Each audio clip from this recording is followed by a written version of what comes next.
Everybody, we're here with Stu Brauer. We just decided we record it. I really respect Stu. Stu's a smart guy, but more than anything, I respect him because he's a fucking hustler. I Welcome, appreciate that, Stu. buddy. Thank you, buddy. Thanks for having me. So where I kind of wanted to start was like, hey man, like I'm curious about your story, like where you grew up, sisters, dad, mom. Like, give me the start of this whole thing to how you got in to the fitness industry. Then I met you at a very Yeah, interesting point in my career as well. yeah. I lived in Cleveland, Ohio, the majority of my life. My parents were divorced very early on, very ugly divorce. My dad, he, when I was 16, my dad took his own life, killed himself. And that was, that's one of those moments where you got an option. You're like, I could get a pass and be a complete fuckhead piece of shit the rest of my life, and everybody will understand because I was 16 years old and blah, blah, blah. Or I could use this as a motivator, some kind of chip on my shoulder, whatever it is. I took the latter route. I've got a younger sister by 3 years, and went to college. And I went to college and I got my degree in exercise science, and that came from the back end of going to all boys private schools to play lacrosse and being 145 pounds soaking wet and a redhead. Right, pretty tough getting laid with those genetic back orders. So I lived in the weight room. I studied all the guys, the Mel Siffs, the Ripitos, the Cressies. I mean, Poliquin. Just that was my thing. School, get my exercise science degree, find CrossFit in 05, 06. Did internships with the NSCA, the National Strength and Conditioning Association, in Nashville, Tennessee, and then moonlit at a CrossFit gym that had popped up, affiliate number 130 or whatever. And that kind of entered my thing into CrossFit. I took that. I realized I graduated my exercise science degree, but I knew I didn't know shit about business. So I went to work for Globo Gym. There's a Globo Gym in the area. I did real, real well. As a trainer, I show up on training. There as a trainer, first day, I'm like, so are my clients? They're like, they're out on the floor, asshole. You got to floor pool your first 10. Floor pool your first 10 of current clients in here. Then you'll get booked with new members who are joining and pitch them on personal training. So, I was the guy going and convincing the chick on the adductor machine with her, sitting there doing that, to take her AirPods or her whatever they were, an iPod at the time, to talk to me. So I learned my sales chops through the Globo Gym, and a lot of the business stuff. I really credit the like 2.5 years I spent there. I climbed the ladder. I was VP of personal training, which is a fancy title to essentially say I was a regional manager over a bunch of clubs. And then settled in Charlotte, North Carolina. Got fired because they found out I had opened my own company on the side. I had started a mobile personal training. I partnered with apartment complexes, and I provided personal trainers on site as an amenity to their facility.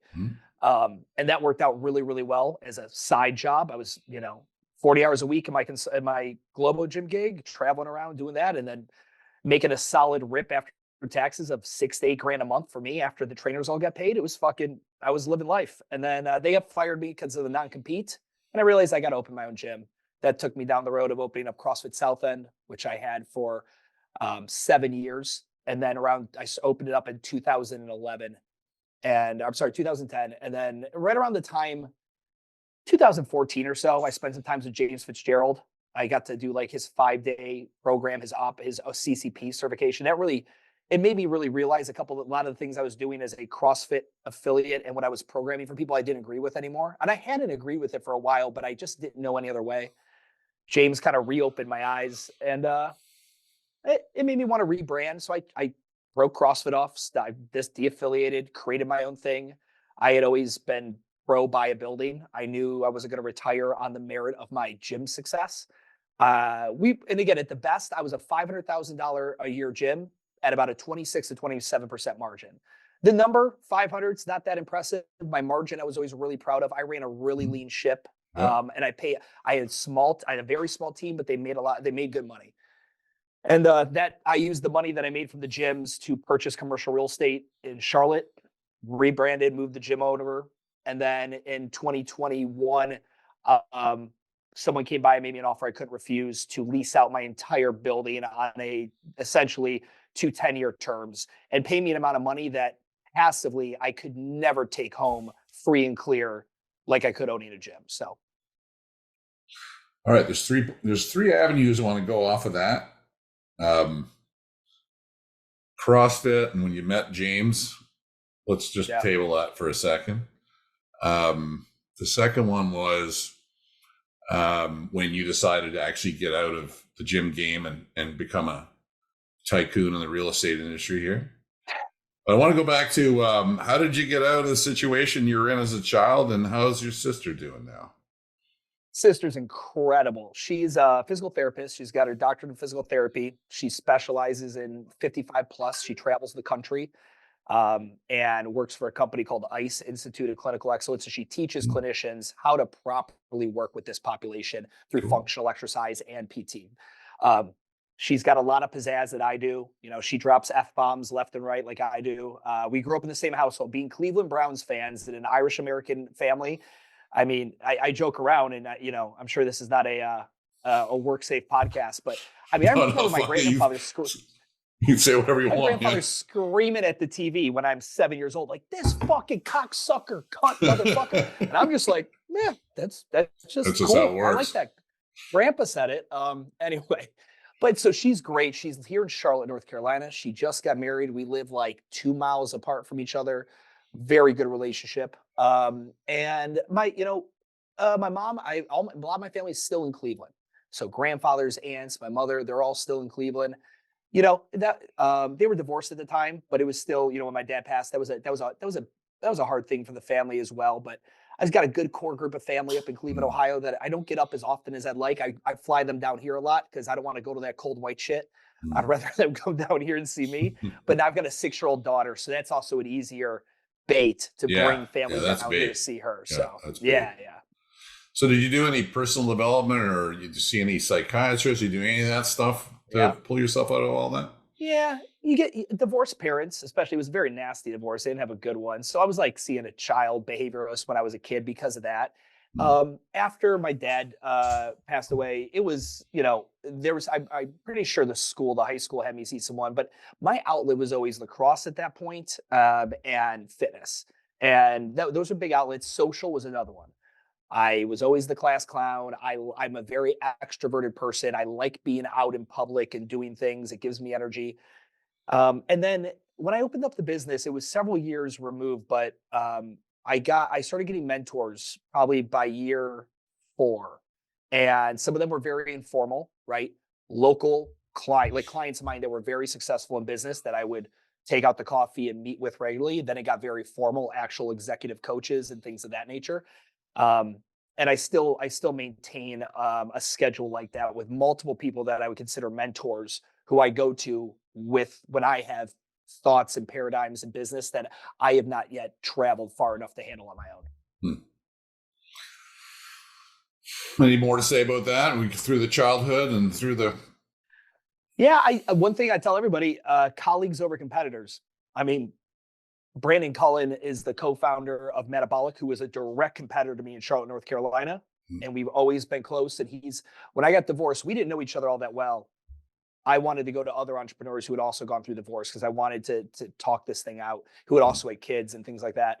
I went to him. Jim Crowell, who was the former CEO of OPEX. He's been a great one for me. Mike Jones, Alchemy 365 in Minneapolis, another great mentor and advisor to me. And I could keep going on and on. But in the fitness industry, it's real small, right? Like I feel like, Craig, if I had an issue, I feel like I could give you a call and we could fucking talk it out over the phone. And again, I'll go back to like what WTF does with the consulting and what you do with MadLab, where we could be competitors. And you've talked about this. Like I've always just been colleagues over competitors. I have so much more to learn from being colleagues with these people. I want colleagues. I don't want competitors. I'm not playing sports anymore. I'm not trying to beat you. I'm just trying to do me as best as possible. And I guarantee you, out of the 10 to 12 people in my immediate ecosystem that do what you and me do in this industry and have been in it at the length of time that we have, I've got so much to fucking learn from those people. So that's the biggest piece of advice I can give anyone listening to this. Yeah, I think that's what I well, we wouldn't be here if you didn't have that attitude, because I'm a beat the fuck out of everybody at all costs. But you've helped me work on that a little bit. I've reached out to a few people to say, hey, I respect what you do. No, I mean, I can be a crusader and like that's the only way to do it and stuff like that. And I am looking for, I mean, I had 2 mentors fail me miserably, morally, I would say, who they became, who they turned into.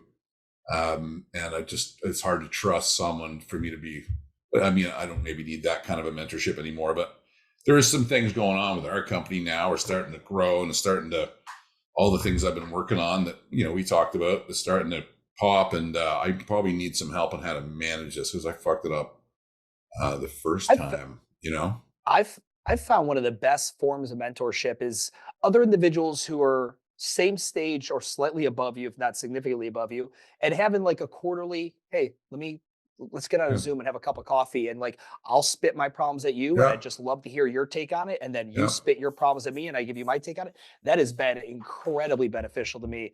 And anytime you want to do that, buddy, Yeah, my I do fucking Zoom actually. is always open to you. Yeah, I actually do. I want to sit down with you and some system stuff more than anything, like, and how to handle incoming business and how to set up our product properly to handle that. Yeah. And because I got some advice about selling our thing as a product that I think is terrible. And I got to go back to the drawing board a little bit to just do it right for the gym owners and the coaches coming in. So yeah. Okay. So let's do that. Let's maybe I come to Charlotte and I got to go to Florida. So maybe I just pop by there and say, hey, what's up? Do a 24 lower. Come on through. I got a killer cigar and bourbon bar that we'll go to that I'm a member at. We better do all of our talking before the bourbon. Do all of it. Yeah. We better get the drawing board before the bourbon because I've done that on bourbon. Then you look at it in the morning and go, what the fuck? That's not going to work. Yeah. Right. Yeah. Okay. Let's do that. I'll reach out, buddy. So before we get into the real estate part, because I'm super interested in that. And I think everyone, I don't have a podcast like you do or Andy Stomp or Rob Wolf. What I have is a network and I just send the thing out. If I had the opportunity to buy my building at all, I'd fucking do that. Anybody that can, they would. But let's table that one. I get a little bit of an interesting conversation I want to throw up, which is, and I know you've got a take on it, and Tom's, I don't, read everything. Tom's debriefed me on CrossFit raising its prices. And, we're all kind of moving on from that whole thing, I think. I think I've finally just put the whole thing in the rearview mirror and just really realized where I've separated and what it is and what it isn't. And there's no real hatred towards it anymore. And, it's just cold, dark light. So I think your take was, it was 3,000, now it's 4,500. Like, yeah, give me your take. What's your take? Yeah, my take was, it's a nominal increase. If financially that's what's fucking you up, you already should just lie down. I think you're done anyway. There's just, again, $1,500 divided by 12. It's the equivalent of like losing a member. Have you ever lost a member before? It's the same thing. But my bigger one was like when everyone wanted more value. I want more value for it. And I believe there's a lack of business IQ in which they don't realize what it's a license. Like Calvin Klein. Calvin Klein, for a fee, gives you the right to put their mark on underwear and clothing. That's it. There's nothing else. They're not marketing for you. They're not supporting you. They're not driving you customers. That's it. And when people say I should get more, it just to me, it's like me asking what time of the day is it, and someone saying Jell-O. Like that doesn't make any fucking sense. Like these are two completely different things. So it was just some confusion there that kind of annoyed me, and a little bit of entitlement that some licensee owners have. But again, at $3,000 or $4,500 a year, it's the same reason why you don't want the $100 a month client in your gym. They're entitled and have no grasp as to what the value of what you do is at $100 a month for a gym example, or a $4,500 a year use of the largest fitness brand globally. Globally, you get to use a brand name that's bigger than anything else in the fitness industry. Yeah, my question would be, is that brand good for you or bad for you or that whatever? I called up a couple of guys that were in before me, and big name guys now that aren't involved in the space. And I just had a little chat with them, and they're like, overwhelmingly, the conversation was, I don't know what you'd want it for now, right? What would it do for you now? So what would it do for you now? Like when you say, it's a well-known name, but what's it known for? What's it going to do for you now, right? So that's the great thing about a brand. A brand is just a person's gut instinct about a product, service, or organization. That gut instinct could be accurate or inaccurate. So if you go to Google search terms, you'll go ahead and still see CrossFit is still a highly searched term. And for anyone on this, all you have to do is, we made a video. I got to see if the guys published it, but Google Search Console. If you go to Google Search Console and you log in and you put in your URL, www.crossfiteast.com, it will go ahead and tell you over the past however many years that website has been in existence what the number one search terms are. And if you can find CrossFit in the top 5 of any of those queries in the past year or so, I think there's a decent money argument that sure, it might be worth 4,500. Now, you have to align yourself with the methodology. Like when you're saying, Yeah. is it good for you? I'm under the assumption that these people like the methodology, the blah, blah, blah. They like it. They're just now angry that it costs more. And that's just so silly to me because there's not a gym in existence that hasn't raised prices, or a brewery that hasn't raised prices, or Netflix that hasn't. Like, it's just a basic fact of economics. And I just don't Yeah. understand why the emotional revolt. Yeah. So, I mean, let's unpack a little bit of that. And I agree with you on that thought. So my other thought is like, there's the methodology and there's the brand and there's how you deliver it. And, for years, I was a consultant in the CrossFit brand, right? And I still am sort of to some extent, but when people actually start learning about how to retain clients for a very long time, they quite often start changing their methodology as we go. And then they finally change their brand, which is probably why I haven't been aligned with CrossFit in a very long time. But if I go back to like when I made that decision in 2011. And, there's a very long story there. Greg was my mentor and we were very close. And there was some rift in where he was going with everything.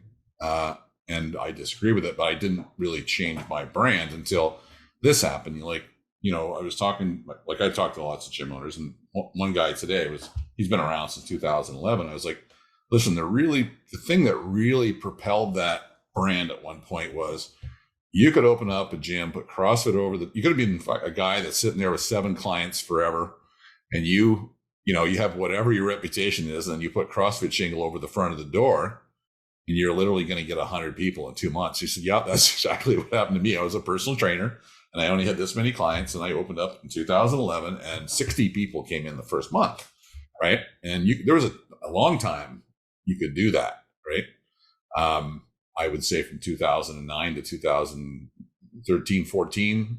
By the time 15 came, then something else had to happen. But for me personally, like we followed the methodology, but we had a different model for delivering it, right? We had a different intake process. We had different coach compensation. We had those 9 laws, and that separated us pretty good story we could tell and all this thing. But 2 or 3 gyms entered after, like when we opened up in 2004, like nobody knew what it was. And the brand didn't mean anything. It's whatever I wanted to make it for at least 4, 5, 6, 7, around 7, 8 is when the first people started coming in. And the first few were respectful, would call me up and say, hey, what are you up to?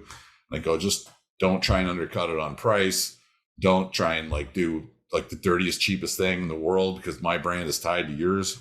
They're like, yeah, cool. And I said, you don't have to do 10 personal training sessions and make it like 800, but at least do something, some barrier to entry and some price point, not to devalue this thing because it's beautiful. And that went on for quite some time. And then a guy came in who didn't know me, didn't know anything. And he throws the $19.99 for 10 sessions in Groupon, right? And bam, 300 people start calling me day and night and demanding their 10 sessions. So I'm like, dude, $2 an hour? Like, there's no fucking way. And I was like, well, I guess I can't protect my brand anymore. And I gave Greg a call and I said, well, this is happening. And he's like, we had a big fight and an argument. And I was like, well, man, I can't have the same name as this guy over here. Like, I just can't. There's just no fucking way. Right. And I want to go back to what you said in the beginning. You talked to that guy and it was like, hey, you could put CrossFit up on your shingle and people came in. So the value instantly for people was lead acquisition and client acquisition because the name was novel and nobody really knew what it meant. Where I think we all went wrong. And again, I could do this in my Calvin Klein example or whatever. CrossFit, when they rolled out the license, again, hindsight's 2020. Greg had no idea where this was going to go. You should not have been allowed to use the brand name in the naming convention of the gym.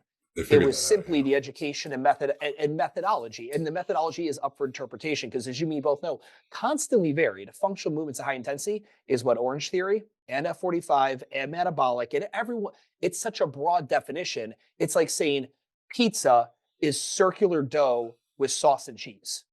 But there's a lot of different kinds of pizza. A lot of different kinds, a lot of shitty, a lot of good, a lot of West Coast, a lot of deep dish. It's my thing is CrossFit a brand or at this point is it a genre? And Well, I think it's a hard. well, sorry to cut you off there. Finish that. Yeah, I'd say it's a Well, hard question to ask. well, you asked the question like, okay, well, where we went wrong was naming it. So Rob Wolf, was warning everybody, hey, if you name your gym this, you're not in control of your brand anymore. He was warning everybody, and that's why he got thrown out. So much so that, they had control of website domains and they were shutting them off and like all kinds of stuff was going on, right? And I remember going to him and saying, hey, man, I think I should call it something else and just be an affiliate. And there's like, no, you'll miss they needed that. So they needed everybody to use the name for it to fucking pop. And then they had to go around with the lawyers and tell everybody not to use it that way because they would basically lose. If you have an unprotected trademark, you lose the trademark. So he did it in stages that it blew up. And then, he was chasing it the whole time. But if everybody had been called Stu Brauer and Craig Patterson Fitness, and that was in the brand, CrossFit never would have blown up the way it blew up. I agree. And the other thing that I think about with that is it's very hard to develop a brand. When I left CrossFit South End, I became Urban Movement. We had a lot of success 3 years after. Like in the beginning, I was obviously reeling off the success of my CrossFit, but I had a bloodbath. I got rid of the pull-up rig. I gutted CrossFit out. A lot of people get rid of CrossFit, but if you walked in and you said, what do we think everyone in here is doing? They'd probably synonymously say CrossFit. Nobody said that the number one reason for cancellation from 2017 to about 2019-ish was it's no longer CrossFit, which was a good thing for me from a brand perspective. It meant I was going in the right direction. My bank account hated that shit. We did exactly the same thing. Exactly the same thing. Yeah. But it's tough to build a brand. It really is. And for everyone who's like, oh, what's CrossFit doing for me? It's like, I dare you to go into the market now, not use CrossFit as a methodology and not call yourself CrossFit and come see me in 3 years. And I'll see what you're doing now because it won't be owning a gym. It's tough. When I made the switch in 2011 when it was blowing up to change the name and everything, because there's a whole lot of reasons for it. But anyway, I felt like I couldn't protect the brand. And then, right up until 5 years ago, we still had people going, hey, I want to do CrossFit. And say, hey, look, there's a CrossFit gym right down the street. Just go there, buddy. Because, there's the way the product's delivered, which straight into group classes and all that stuff, which I think is destined to fail the coach 100%, which we agree on. Fails the client without a consultant tighten that up really good at about 70 to 80%. And then the gym owner, I think what's on his hands all times, he's going to find new clients and he's responsible for the ones that are in the gym, right? I don't want to be responsible for new clients and the ones that are in the gym. So I take a smaller piece of a bigger pie to do that. And the coaches get that. So that's the business model. Then you have the actual fitness protocol, which I think you've defined it even better than when I heard you define that, I was like, yeah, that's even better. But what we learned was, Tom came along and really did that for our place. I was pretty still into the CrossFit thing, but then I finally got adrenal fatigue after 6 years of doing that. And I was just like, okay, you're on to something. And then it was like, oh, this weak ass pussy programming. And it was like a big revolt in the gym. Yeah. And then he was putting it in other people's gyms and they had the same revolt. They had a revolt against it. And they would probably quit somewhere in the revolt from being hurt or adrenal fatigued or something from the, but they still loved it. Yeah. You know what I mean? Even if they couldn't do it anymore, they still loved it. So it was a crazy and emotional tie to that thing. But we realized, okay, we were getting a certain amount of longevity with the business model on that protocol. But then when we finally changed the protocol and matched it with the business model around longevity and people to be able to have the life they wanted instead of going to the CrossFit Games or thinking they were or training for that, that's when our business really all came together as an integral unit. So, yeah. Yep. Yeah. I agree. Any more to say on that whole subject? No, it was, I think you would agree with this. Like that time in my career, running and hoisting the CrossFit flag, I learned a lot. I loved it. I still think CrossFit has been one of the best things to happen to the fitness industry. I like the methodology with an appropriate interpretation of it. right? I do believe that there's very inappropriate ways at scale in which it's being interpreted and sold to a client. But at the end of the What do you day, mean by that? I believe that we've manipulated every variable in the fitness reps, load, sets, duration, time. The one we never saw any manipulation of was tempo. In CrossFit, you're going 100 miles an hour or you're losing. Like the goal, like if you really boil CrossFit down, the biggest issue we had, it was speed. It Yeah. was speed with bad mechanics. Shitty Yeah. mechanics, which every newbie is going to have kind of shitty mechanics with tempo. Hey, go down into the squat in 4 seconds, hold for 3, stand back up quickly. That alone could have mitigated it, but you won't get your leaderboard points. Yeah. You won't do well in the so I like speed and tempo were the really the one missing element that anyone in strength and conditioning academia from exercise phys, they'd be looking at this thing like you never Something's gonna change come the apart. tempo. Yeah, exactly. Something's gonna break off and fly apart. And if you don't, you'll Yeah. get if you're really hardy and you get the best mechanics in the world, you'll get adrenal fatigue. Yeah. If you drink a lot. Yeah. Yeah. Faster. It only took 6 years, but yeah. So you probably learned that from James. I really respect James Fitzgerald, and that I think he brought that whole thing into it, right? Poliquin was one of the first ones. Actually, before that, Ian King out of Australia. So the UFBF, because when I got rid of CrossFit, I was like, well, what am I going to do? I can't just do CrossFit. We came up, I spent almost 22 months creating tempo training. And tempo training was our interpretation of strength and conditioning, but every workout was done in various aspects to a certain tempo, and certain tempos for one kind of workout. Anyway, but Ian King, Poliquin, and Fitzgerald were like, my godfathers of tempo as far as that goes. I see tempo under Tom does our program. I see a lot of tempo going on. And there was a time I wouldn't even want to go with my classes, and I knew that was a problem. You know what I mean? Like I wouldn't want to go anywhere near it. Now it's like, oh, this will be easy. It's nice. And you know what I mean? And you end up in the place where you want to end up anyway, and you get as fit as you wanted to get anyway, just without all the risk. Yeah, correct. And the mental, the dread. You know what I mean? Yeah. That dread, right? That's real. Yeah. So what would you say to anybody who realizes who's sitting here, they've been doing running a CrossFit gym for 5 years and it's not working? I mean, what I would say is your business model is fucked, but from the programming side, like, what do you tell people? Yeah, on the programming side, I just generally let people know there's generally a handful of movements that nobody asks for, but you inform them were beneficial for them to do. And that's where we get into the Olympic lifts, the kipping, everything, handstand push-ups, handstand walking, little things like that, the touch and go deadlifts. The idea that, I do this. I'm a dickhead, as you know, Craig, and I'll drop it in a CrossFit gym and I'll see some dude flip grip, 315 touch and go deadlifts. And I'm like, you do realize you're not that strong. And they're like, what? Who the fuck are you? Like, flip your grip and pause at the bottom. So when I did tempo training, one of the things we did, every deadlift had to have a hand release. So you just had to flash your hands. That's what they're doing. That's what Tom's guys doing. Yeah. It's just, but it's little things like that I think could a really much better programming. Now, if your goal is to compete in the sport, you got to touch and go. I get it, but that's 0.0001% of the people. And why wouldn't? So what does that lead to for the regular person if they're doing that, or the regular gym is doing that? I think what it leads to is, again, your speed is the only way, because that's momentum, just like kipping. Show me 6 strict pull-ups. Well, I can't. But I just saw you do 20 kipping. Yeah. I'm like, so without momentum, you're a bitch, is what you're telling me. Without momentum, you can't perform these movements. Push press. Can you strict press even 60% of that? Right. No. So without momentum, it's not just injury. It's actually, you got a hole in your training. A huge hole. You're not that strong with that. You're not. You're utilizing you're using Newton's physics. Yeah, stretch reflex and momentum and rebound forces and Yes.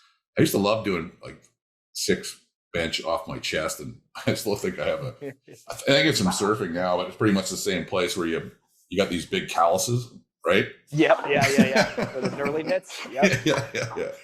Okay. Let's move on to our third position here, which is, you're a gym owner and you got some cash flow. What should you do with it, right? Yeah. So, if I'm going to share this with everybody in full transparency, I always knew commercial real estate was a thing. And I've never had any formal training or education in CRE, but I just knew there wasn't anything in the kettlebells and the gym. Like I would have to make many, many gyms and get into some kind of replication style. So, but commercial real estate's real. And if you do your just very basic Googling, is here in the United States, and you guys have something similar up there, the SBA will give me a loan to buy a building. And generally, I'm able to prove I can pay back a pretty good sized mortgage based on what I pay in rent. So when they're doing the math, they pull out your rent out of your expenses Mm. and then place in the proposed mortgage. And generally, the rent is actually higher than the mortgage in most scenarios. Maybe not right now with the interest rates, but typically it was actually, it still is a very feasible thing. With how much So down? With nothing down? 10%, yeah, 10% for the SBA 504 or 7A. Yeah. And the 504 is my favorite. 50% comes from the traditional bank, 40% comes from the SBA through way of what they call a CDC, a certified development company, and then 10% from the borrower. And you go in this, and I've got deals right now that are 0% down from the owner. They're partnering with a wealthy 1% client. So think about it. Let's say a wealthy They 1% take client, the risk. They're taking that risk. Right. they're taking the risk, but honestly, it's quite mitigated. If anyone's listening to this and in your gym you have a wealthy 1% client who maybe owns some commercial real estate, they probably had to put 30 to 35% down on that real estate because they're an investor. They're not an owner operator like what the Small Business Association. So think about it like this. If this guy I know would want to invest in commercial real estate, he would have to go 30% to the bank. But I, as a small business owner, I have a loan product he can't get. It's only 10% down. I'm instantly worth 20% equity instantly because I have a better loan product that he cannot get access to. Instantly worth 20% right there and saving him. Also, what's the number one factor in commercial real estate? Finding a tenant. So I got to buy the building. I got to put it out there. Now I got to twiddle my thumbs and wait for my broker to find me a tenant for the building. And guess what goes out the door? 6% of the lease revenue. 3% to the tenant's agent, 3% to the listing agent. So now, again, like when I leased out my building, 3%, my 6% check, because I had a broker who listed it for me. This is before I had my license in North Carolina. And then the tenant's broker, $180,000 check. Boop, gone. Within 30 days of me signing that lease with the tenant. So not only I get 3% of the whole lease? The whole thing. Wow. The whole value of the lease. It's a little different. I think they got 3 months of rent. That's what I've been paying. Yeah, no. So I mean, in the States, it's 3%, and then very similar in a purchase agreement, 3 to 4% of the purchase price. Wicked. So, yeah. So I mean, anyway, with all that being said, you're actually a really good. I mean, especially if they're a client of yours, and everyone has rich clients. Everyone's got a couple 1%ers in their gym. They're like, oh, I know you. You have a good business. I can buy this building with you, get a lower down payment, keep my liquidity. And you're the tenant in it? Okay. Like there's a lot of really good options. And I've created these stair step deals where the gym owner comes in starting at 20% because they got them the thing with zero money down. And every year that they successfully pay the mortgage, property taxes, insurance, and common area maintenance, they're going to invest a little bit. So maybe 3% over 10 years. 10 years down the road, the gym owner, because he was still going to be gymming anyway, is now 50-50 with this guy. So there's a lot of deals and there's a lot of variables that go into it, but there are options for gym owners, $0 down, if they can find a cash investor. So that really makes me think of a lot of things. I've been like, I'll never be able to afford the space we're in now because it's too good. They're not making any more of it. It's like, I'm in industrial too. Yeah. And, the building's $28 million and I'm 9,000 out of 24,000. So, it's real hard to make anything work there. And my rent's 21,000 a month, or my triple net's 21,000 a month.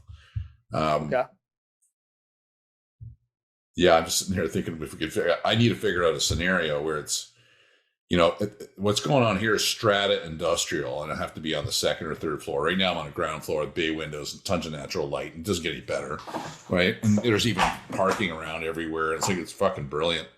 Yeah, I'd be interested to see what you could do for me. Say, would it be possible in Vancouver? It's just too far gone. How many square feet is it? I'm 9,000 out of 24,000. And do you think everyone's pretty much paying similar rental rates? I think so. I'm not 100% on that, but they raised me recently. I'm around. What do you pay per month?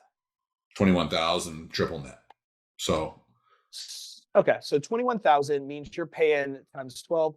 You're paying about $28 to $30 a square foot. All in, yeah. I think our rent's like, I'm gonna say 18 and 19. And then it's like, there's the property taxes, obviously. And then there's the common area maintenance and all that kind of thing is actually really reasonable. The owner's good with it. He does it. Like the guy owns his own building. It's one in a, for easy math. Let's say all the tenants in the 24,000 square foot building are paying $30 a square foot. So 30 times 24,000, that comes out to $720 of NOI, net operating income per year. Okay. Now, on a $28 million purchase price, I knew we were going to get into this. So I pulled my calculator up. If you put down, if you did the SBA loan, 10% down, obviously that's 2.8 million, right? And you looked at a 7.5 rate over 25 years, which is probably what you get with the SBA product. Your monthly comes out to 186, but 720 is what the net operating income divided by 12. You're getting 60 on that. So yeah, you'd have to go much further than 10% down to get the numbers to work out on a deal like that, of that size, way more. Or you'd have to increase rents significantly. So if we went, let's take a look. So I know a little bit more. So we went, okay, I could probably do a strata product. It wouldn't be as good, but it'd be, let's say I went 7,000 square feet instead of 9, because I'm kind of underusing it anyway. And let's say it was $700 a square foot to buy it, right? Yep. I think I think it's around 700, but I was like during the pandemic. I don't know what's going on. So yeah, so like 4.9 is what that comes out to. Yeah, that sounds about right. 4.9 million. And then, so what would you charge yourself in rent? Because this is a single use building. We're talking just for you. I just want to see if my rent plus what. Like, so let's say I charge myself 21,000, you know what I mean? Like that's total. Yeah. So I mean, there's property taxes in here and also common area maintenance in there. So the rent part of it is only this much, right? Yep. So on something like that, like 4.9, if you did a 25-year term, it's 7.5, and you put 10% down, your mortgage is 32. Now, if you go, you can make that work. I mean, if you get someone to, throw some coin in and double you, and you put down 20%, now your mortgage is down to 28. So, I mean, like, you can crunch the numbers on this and find, a decent cap rate on the investment with that operating entity in there. So it's interesting because for gym owners right now, and for everyone listening, like, when I did this with the gym and I knew I was going to retire, quote unquote, from gym owning with this building, either sell it or lease it. But I figured that was 10 years down the road. I closed on it in 2016 with my business partner. Okay. We both went in at a 50-50. 50-50 down payment? 50-50 everything. And I'm actually 51. He's 49. So, and I'll tell you, dude, we thought 10 years, 12 years down the road, we'll start getting some interesting offers. It was COVID that fucking just sent the pricing straight through the roof. And 2021 came. We were getting offers from 2020 till October 2021, and that's when we signed the lease in October 2021. So for over a year, we're fielding no, because I don't want to quit. I like being a gym owner. It's like my identity. I had a serious crisis about it. But we did have an agreement, because once you wear that real estate hat and you own a building, it's what we call highest and best use. So HBU in real estate, highest and best use of the property. A gym is not the highest and best use of a fucking 10,500 square foot warehouse in one of the fastest growing metropolises in the United States, Charlotte, North Carolina. Well, that's the problem I'm facing, right? Is that Amazon and the breweries are chasing me out. That's what I leased out to, as a brewery. And anyway, so it's like, I knew I had to play real estate guy and shut down the gym at that point, because my gym was never going to be able to afford, like, my gym couldn't have paid $32,000 a month in rent like the brewery can. Yeah. Just the numbers aren't there. Yeah. I mean, we're 1.2 million and it's getting to a crisis state that I don't know. I don't know what industrial space is doing right now, but there's so little of it in Vancouver that I'm sure it can't be good. So that scares me. And 25% is the golden rule. So like for any gym owner listening to this, 25% of your revenue, this is gross. That's the top end of what you should be paying in rent. Yeah. When you go above 25%, you can go above it when you own it. But if you don't own it and you go above 25%, someone else has to suffer. It's going to be your staff's wages, your wages, the client experience. It's going to be one of the three stakeholders. So like for you, with what you're thinking, I mean, 25% of 1.2 million, like that'd be $300,000 a year, which, $25,000 a month would be 25% of 1.2 mil a year in revenue. Yeah. So I'm still within the number, but I don't like it. I mean, I was paying $6,000 a month there in 2009. Like, fucking do the, you know what I mean? Like, dude, like, yeah, I should. I mean, in 2012, I turned down CrossFit's offer. It was just a lot of money, and I could have bought. I don't think I could have bought commercial real estate, but I could have bought lots of residential stuff. And I started MadLab Group, which is, it's hands-on consulting and with some education. It's not scalable like Gym Launch. You know what I mean? Like, it's even when I'm doing the gym real estate company, none of that's, so in 2021, after this all happened, I realized I don't consider myself the smartest or most intelligent guy out there. I think I really dive into certain areas, and I dedicate myself to learning as much as I can from a streets perspective. And I work hard, and I think that's for most people. But if I can do it, other gym owners can. There's other gym owners running way better gyms than what I had. And so I started the gym real estate company. And now my entire mission is to help gym owners lease and buy buildings through that vehicle, through that company. I bet you. Sorry, go ahead. Don't keep on going. I was just saying it's tough. It's so funny how many gym owners don't even use a broker. The great thing about my pitch, the gym real estate company costs you nothing. Your landlord or the seller is going to pay me. You are not. And I'm able to legally offer a suite of services that your broker legally cannot. I'm able to come in and do financial pro formas and projections. I'm able to mix in all the business consulting stuff with the real estate side, and it doesn't cost you anything. And it's a great pitch. Well, that might be part of our conversation when I come down for the bourbon, and I'll smoke a cigarette or two. I like to inhale, and I have 2 cigarettes a night. I've done that for like 27 years. Unless you got these little cigarillos, but even those things, you're not really supposed to inhale fermented products. No, nope. We'll figure it out. Oh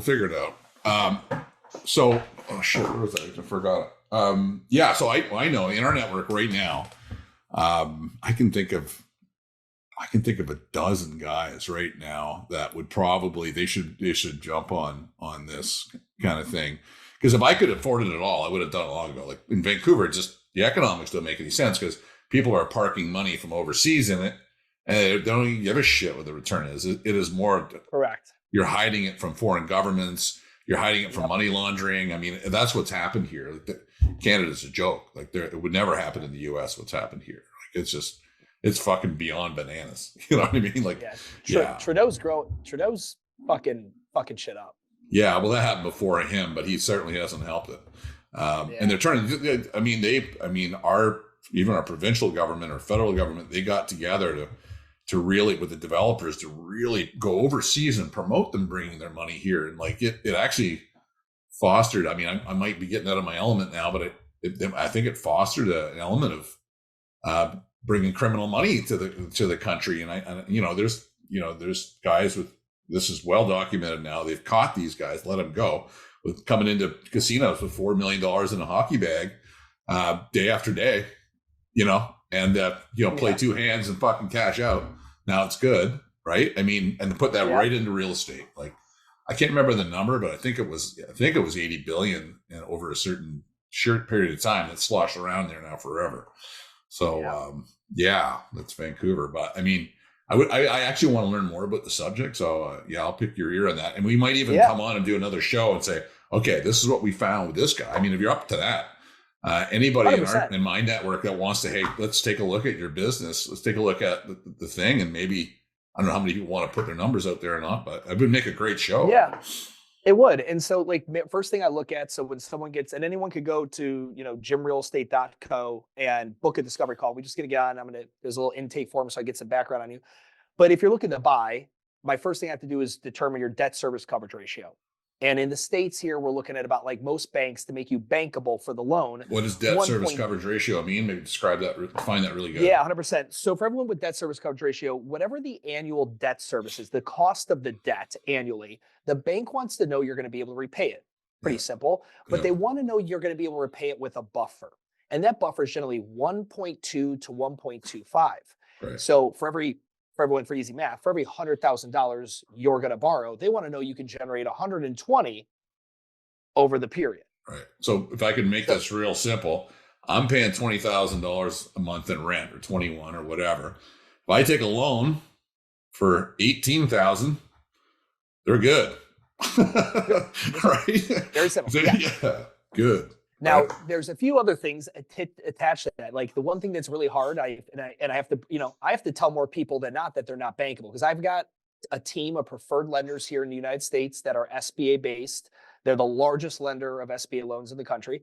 But there's a lot of gyms that aren't bankable for certain reasons. And unfortunately, one of those reasons are a little more subjective than objective. Post-COVID, not a lot of banks or landlords want to take a flyer on small business mom and pop gym owner. You better have some rock solid financials. Like in the States, we do a 3-year look back. Those banks are going to go back 3 years. And unfortunately, that still pitch you at 2020. They will give you some grace on 2020, but you better show a fucking rock solid 2019. And, I've got some gyms that are like, their first good year was 2022.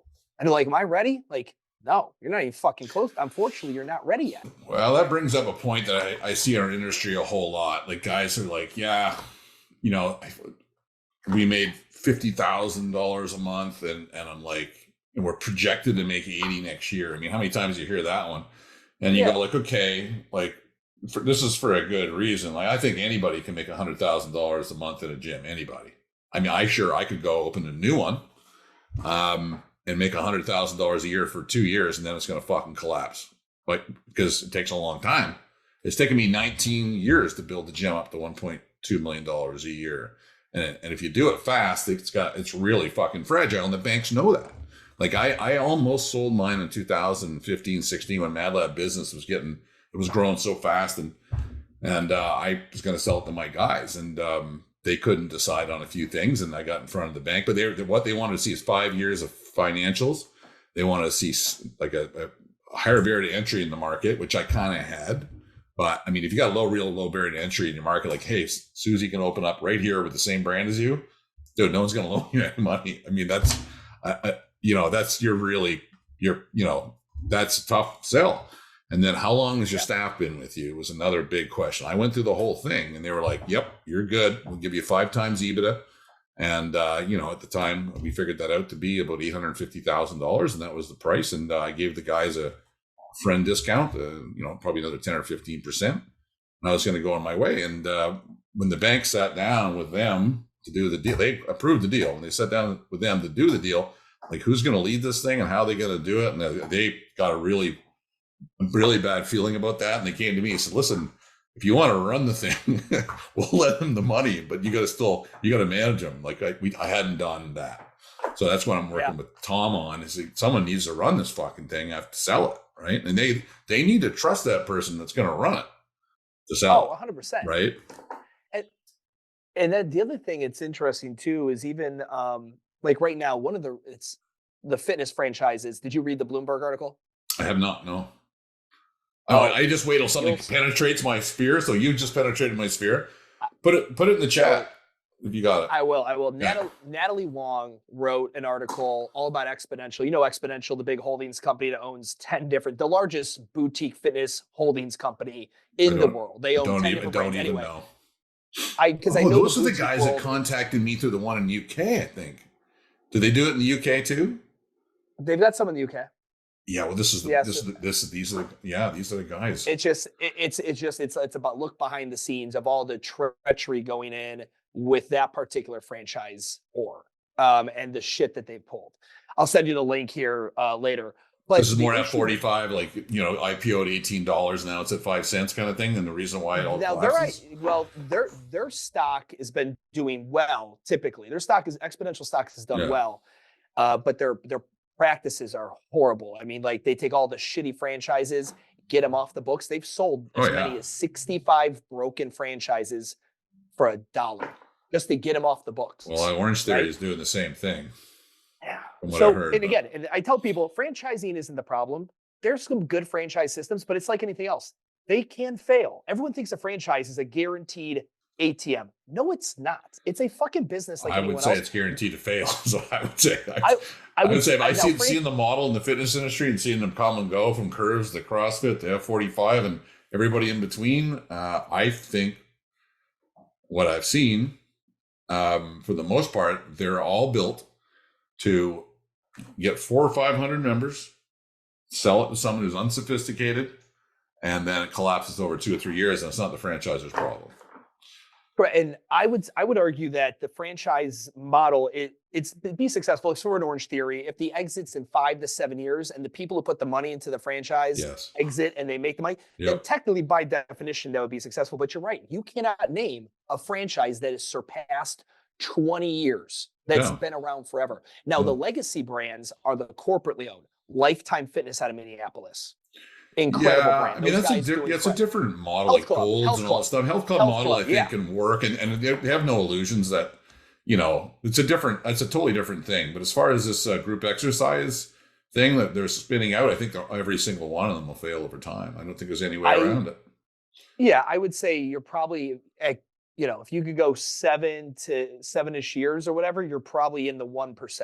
Yeah, I mean, it's just not this. I mean, when the guys sit around a table, so I think it might be the same guys you're talking about. I think I've told this story on your thing, but just really quickly for my people, I don't even think know this.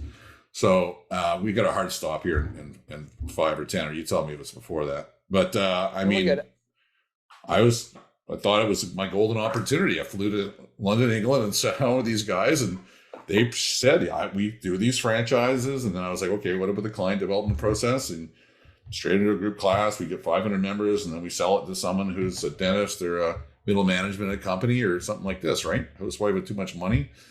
And then I'm like, "Okay, what about coach development? Ours is 18 months, and we do all this." I go, "What? No way!" Right? 2 days, maybe a couple of weekends, and it was like, when I laid out our thing, I was like, "No, there's no way. We need to be out of it." Got one guy yelled at another guy and said, "We need to be completely out of this in 5 to 7 years, because the whole thing collapses after." I was like, "Holy mackerel! It's unbelievable to see behind the curtain here." Yeah. So yeah, that's I haven't seen anything yet to show me there's anything different, unless you had someone with real integrity. Oh, cool. Unless you had someone. Link later. If you had someone, I'm going to click on it right now so I don't lose. I know they changed that feature. How many times have we been on something? Yeah. Anyway, I know there's some smart people that are tuning up a franchise model, and I think you can do that for a certain period of time, but I do not think you can do it for 10 years. There's got to be someone's got to prove. First off, the burden is on the franchise system to prove you wrong, because you're right in that assessment that this period of time of successful franchises in the triple digits has not yet been done at the fitness level as far as it goes. Now, the fast food level, we can say absolutely that's been done. Really, the concept of franchising isn't the problem, right? It's what you're selling, and the problem with fitness is because it's fatty, and not it's fad based. Like it's got its hit and it's. I don't think fitness can work in it. I don't think fitness can essentially work in it. One thing I really thought about, you said, like, listen, fitness doesn't matter that much. You mentioned something to me that really stuck with me. And it's like, I've been grinding over that. You're like, hey, I've taken nobody from 350 pounds to 200 or whatever. I was like, is that really the goal? It's not. We don't even have anything to do with that. That's not what we're talking about or anything. And in that week, Audrey said, hey, this person, old client of mine, still at the gym. I started training her in 2006 to 9, and I handed her off. She went through a tragedy, and I sat out with her, and she's like, man, if I hadn't had this gym, I really fear for my mental health and all this stuff. And she's a really smart, well-to-do person. And she lost her husband. Right. And, and then I fuck, very next week. It's almost like, when you ask those questions to the universe and you get them back. The very next week, I was in the gym and I saw a guy I hadn't seen in a while. Like, it's like, yeah, he had a tumor on his spine. And he's like, man, I'm telling you, the whole time through that, the last year and a half, and you could imagine what you go through. I mean, he went through all the drugs, everything, right? He's like, I had it in my mind all the time to get back in here, as I knew it'd be good if I could get back in here. And I was just like, okay, well, that's my answer, right? That you could never do that in a franchise. That will never happen in a franchise. You had to come in for the people. Yeah, I would argue that there's been amazing transformations and things that have changed people's lives. I don't know if maybe they're still at a franchise. I don't know. I believe that, again, Planet Fitness has the same opportunity to change a life as your gym. I don't think so. I completely disagree with that. Here's why I disagree with it. They're coming back to the relationship, and it's a different person. That person's gone. You can't. Those things only come with building a real community, almost like a church, Stuart. And people are going to leave. That other model, the people that matter leave, and those two examples exactly would never happen. That would never happen in a franchise. But here's why. It would never happen in a Planet Fitness, because the person who needs you is not the same type of person as the person. But no. You got to be telling me, that there are people who've had they were on drugs and they started going to Planet Fitness because it's all they could afford. They went there every day for 7 years and they are a completely different person. Planet Fitness, now granted, the only difference is that person was strong enough to not need the accountability of somebody else. When we do group fitness, we realize the accountability is what we are selling. We call it community, but it is a relationship in which one person doesn't want to let the other person down. That's what accountability is. If you go to a Planet, I'm using Planet Fitness, not a franchise, not a group fitness model, but there are people at Gold's Gym all over this world who have changed their lives, lost hundreds of pounds. All I'm saying is that these wins in the fitness industry, they are everywhere, at all the ends of the spectrum. Yeah, I agree with you. Few and far between. They wouldn't come back for these people are coming back for the relationships they built with people and the trust. And that's the difference, right? That's the only part I'm saying. Like, I'm not saying they can't do all those things. What I'm really interested in is deep, meaningful, long-lasting relationships. And I don't think they exist in the other one. And I think, from a business guy, I don't like the idea of my P&L being impacted, that if I lose Coach Tom because Tom gets hit by a truck tomorrow, or he moves out and moves to Cleveland, Ohio to go get married, what happens to all this? Do I got to build? People are difficult. And I'm not saying the mission isn't right. I'm just saying, like, when I put my business hat on and I'm thinking about a model completely driven on relationships, fucking scares me, because it's high churn on the HR side of a gym. It's not. Now my side that takes care of all those problems, right? Correct. If you lose someone, we've lost coaches. I've lost 3 or 4 coaches. And this is what happens university. They come to us and say, hey man, I can't afford Vancouver anymore. That happens. I'm moving to Kelowna. Like, we had a coach that with me for 11 years. And his wife is like, I can't take Vancouver anymore. And she moved to the Czech Republic because she was originally from there. So they come to you with this, right? And it's like, hey, give me 6 months to do the transition. And we have a whole transition process to rebuild the relationship with someone new. And there's a whole things that go into it. And we very rarely lose people. But if that happens to you in the early building process in our thing, that hurts. But once you get to a certain stage, it's almost bulletproof. And knock on wood, my biggest fear is rent increase. That's my fear. And I've always referenced to other people your model. I'm like, Craig's smart, because Craig's model, he does right. He understands that the foundation of the business is in the staff initially, in putting what I call golden handcuffs, compensating them so well, it would be silly to go do anything else. Makes no sense for them, right? It would correct. No. And when you can do that, you now insulate yourself from that problem I mentioned of people being fickle by nature, moving, getting married, doing different things. Yep. But the group fitness, the franchise scene, they're never going to keep anybody long term, ever. I will say that up and down all day. That's the thing. When I was like, I ran the other model. I talked to obviously a lot of gym owners, and I'm fielding all of our calls right now for other for gym owners now. So if you own a CrossFit or an independent gym and all this stuff, and your coach compensation models by the hour for a group class and a percentage for personal training, and if you take a vacation, you get paid nothing. You as the gym owner are always going to be responsible for retention. And you're going to be like, where's Susie? Why is she not here in 2 weeks? And you're always going to be responsible for finding new clients. That responsibility is going to sit on your shoulders. And I hated that feeling. I be honest with you, finding new clients and retaining old ones, that stuff, it's fucking brutal. I never face it ever.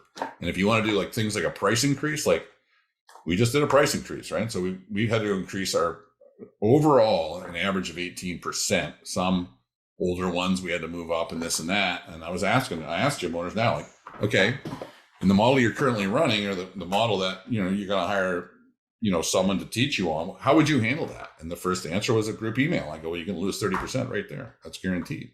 Right. I go, I didn't talk to other than 2 clients of mine that were like around for 15 years. And it's like, here, man, it's like, you're paying $185 a month. The new rate's $300.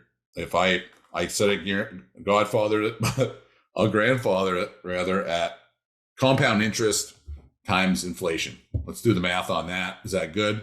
Yep. Plus now it's a hybrid membership with whoever, and they probably have a relationship. Yep. Good. $290. Good. That's how our price increase worked. Every other coach did exactly the same thing. We lost one person out of 325 people, all wrapped up in a month, right? That's the value of relationships. It's just powerful throughout the whole thing. If you have someone that leaves early on, they don't understand the culture, they don't understand how it fucking works, that is an issue. But once it's built, I had one coach lost his son, right? Stayed at home for 9 months. You know, I paid him.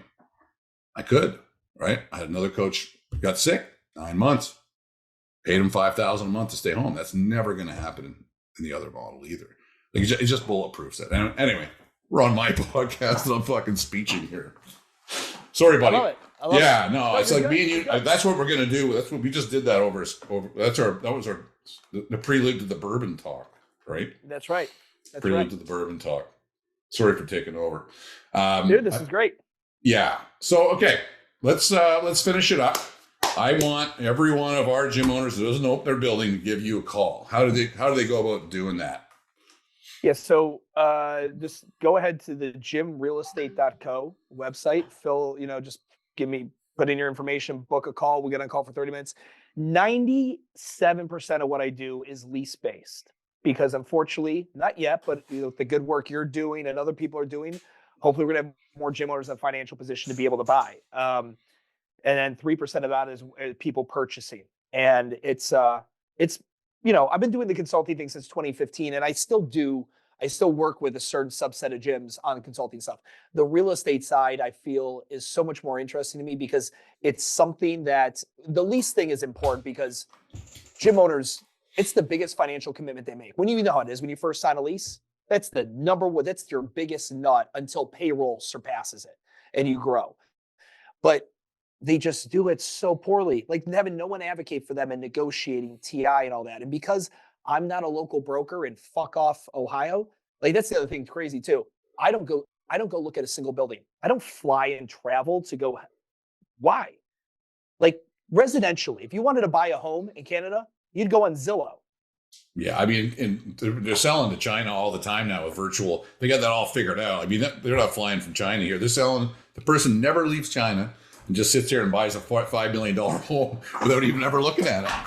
You know, if you're a residential broker, you're out of a job, I believe, in 7 years or less. If you're a commercial broker, you're out of a job in probably a little bit longer, 10, because the nuance is way bigger because there's real money involved. But so I come in as a site suitability consultant. I can operate in any state at any time, anywhere. And we come in and we represent you, but we do site suitability analysis.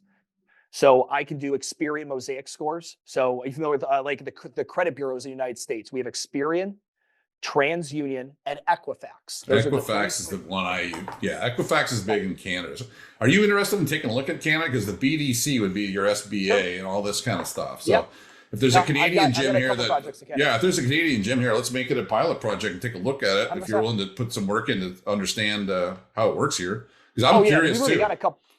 We've got a couple projects in Canada right now, and it's funny because you guys have your loans due. Those fucking COVID loans they gave all you guys. That's weird. Dude, I paid mine this morning. I'm like, I'm going to sit here and look at this till fucking Christmas, and then I'm going to be traveling. And then they extend. Oh, we got a big extension. True announced this 18 days. So it's January 18th. And someone said, hey, payroll's on the 5th. Anyway, I paid mine this morning, and So yes, I yeah, am working with Canadian clients, but I've been waiting for them to get that line item off their books because it was fucking with the numbers when we go to the bank. So now that a lot of those guys are paying that off and they came yeah, due, now I've got a clean bill of health on the business. But essentially, what I pay for, you should see. I got to show you this software when you come. I pay for some really expensive Big Brother software that allows me to go ahead and I can click on any building, give me any address, and I can track the cell phones going in and out of that building. I yeah, can yeah, show yeah. you where your What's it called? members live. Gating? What is it? What's it called? Oh, they're just geospatial Geo. and Yeah, location and in analytical location analytics software. So the one I yeah, use is Placer.ai. Is the one I really like. There's Buxton, there's Regis, there's a bunch of them that we use. But so essentially, I can go ahead and when there goes to commercial real estate, it's like, what can I afford and where should I go? But really, if you already have one location, it's about replicating those current core clients. So I can take a heat map of these are the people that go to your gym. yep, Now I'm able to get psycho demographic and demographic information and show this is where people that look just like them yep. live in any market. So like if you want to move to San Antonio, I could be like, well, this is where the MadLab clients, at least the ones that go to your building I currently, like that. this is where they're located. Then It's you what can the franchises you get. can actually advertise them on Facebook and all that stuff too, right? Like that. We don't do that part, but advertisers could. But so we'll do that. We'll do site suitability. We'll go ahead and do financial performance and then operational capacity because getting less real estate is smart. Yep. You don't need 10,000 square feet. I can show you I can make more and do more in 6. So yeah, that's kind of the suite of services that we're rolling out and we're doing. And yeah, it's been fun. Dude, I see this working really well for MadLab gyms because they get to the 5-year mark. I mean, if they can do that earlier, fine. If they're coming from another place and they can switch it over, fine. But I mean, I know probably a dozen right now that'd be like, hey man, you should really call Stu here and take a look at this because you study it. And I don't think I'm a smart guy at all. I mean, I tested my IQ; it's pretty good, but all my friends call me the stupidest fucking smart guy in the world, and I just get interested in one thing and I obsess about it, and then that's the driver for true understanding of how something works. And I know you've done that. Yeah, that's me. That you and me are very similar in that front. So, and it's also what other play does any small business owner? But let's stay with gyms. What's the wealth strategy? Now you could give your money that you make and give it to a financial planner, and in the States put it into an index fund. But you better keep adding to that for 30 years. To retire. Real estate is the fastest track for retirement wealth, or at least an exit strategy, a legit one. Yeah, I mean, if you're paying a lot of rent already, you can. There's all kinds of other ways, like you've described before, to capitalize upon it. So let me throw one more at you there because I had an idea. I could go to a wealthy guy. Also, you ever seen these companies that they crowdsource for equity in a company, right? Yes. We have one in Vancouver called Front Funder. I met with them a couple of times. I just didn't have anything that I wanted to risk my clients on, but a building they might take a shot at that. So if I went to Front Funder and said, "Hey guys, let's raise 1.5 million," I can get the rest from. Maybe we take a look at it that way. You can always create a co-op. I mean, I've got a group right now. The problem with a co-op, especially, something that's organized like that. And there are some real commercial real estate co-ops, but where they will, put your thing out there and whoever wants to, and then there's very specific exiting terms and things like that. But I have a group right now that is trying to put together a co-op for people, all putting in money, and they're all going to own quote unquote shares of the building. And it's a very difficult thing because everybody has different life circumstances. Everyone wants to know when and how can I get my money out? And that makes it very difficult. I don't envy the lawyers in this deal at all. I'm glad I have my role, but it's complicated. All right. Sounds like we gotta maybe leave it there. This is the Stu and Patty part 1. See, there could be another one, but I think there's there's probably bourbon. So yeah, I've had a few interesting conversations with some people you sent me my way. Very different than 2 other ones. But anyway, I can't wait to sit down with you. So, all right. Absolutely, buddy. So guys, to wrap this up, if you got enough money in rent where you can take a loan and the mortgage payment pays for it and you can put 10 down, done. If not, maybe you can leverage that because you're an owner operator. You can leverage special financing that investors cannot. Right? Yes, correct. All right, Correct. buddy. All right, man. I love you. I think you're. I really Love you too, like bud. your style, man, and I'll be reaching out soon. Absolutely, buddy. Anytime. Later.